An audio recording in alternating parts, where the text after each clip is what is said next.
Bien-aimés, je vous salue dans le nom de Jésus.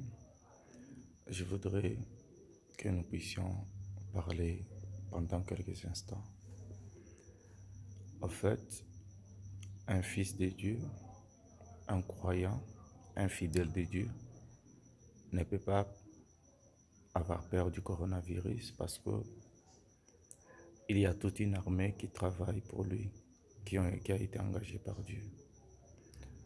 La maladie, selon le livre de Deutéronome 28, la maladie est une conséquence du péché, c'est une malédiction. Et nous savons qu'il est possible de briser une malédiction lorsque nous revenons à Dieu.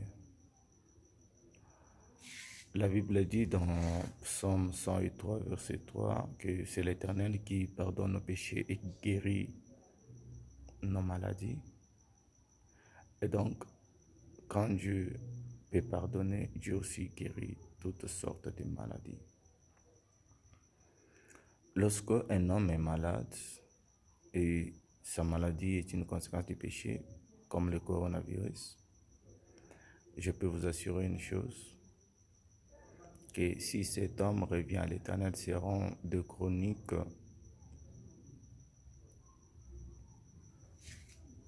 si mon peuple sur qui est invoqué mon nom s'humilie.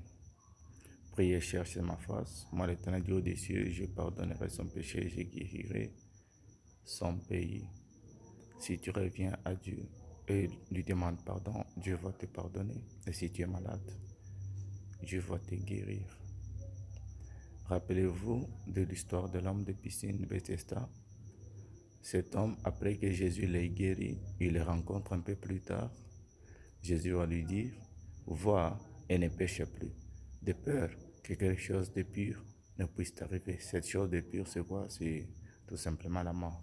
Donc la maladie, c'est un avertissement. C'est lorsque un homme s'endurcit et qu'il ne veut pas reconnaître ce péché, ce mal vis-à-vis de Dieu, que la mort peut s'en souvenir. J'aimerais encourager un enfant de Dieu que le Saint-Esprit que tu as reçu en toi, c'est un vaccin contre le coronavirus et un vaccin contre n'importe quelle autre maladie. Parce que lorsque vous lisez Romains 8, verset 2, la Bible dit que la loi de l'Esprit de vie, qui est d'ailleurs le Saint-Esprit, nous délivre de toute forme de loi, toute forme de condamnation à la vie des péchés et toute forme de condamnation à la mort, qui est bien sûr la conséquence du péché. Tu as le Saint-Esprit, tu marches dans l'intégrité, tu n'as rien à craindre. En ce qui concerne le coronavirus, ce n'est pas toi qui dois avoir les soucis.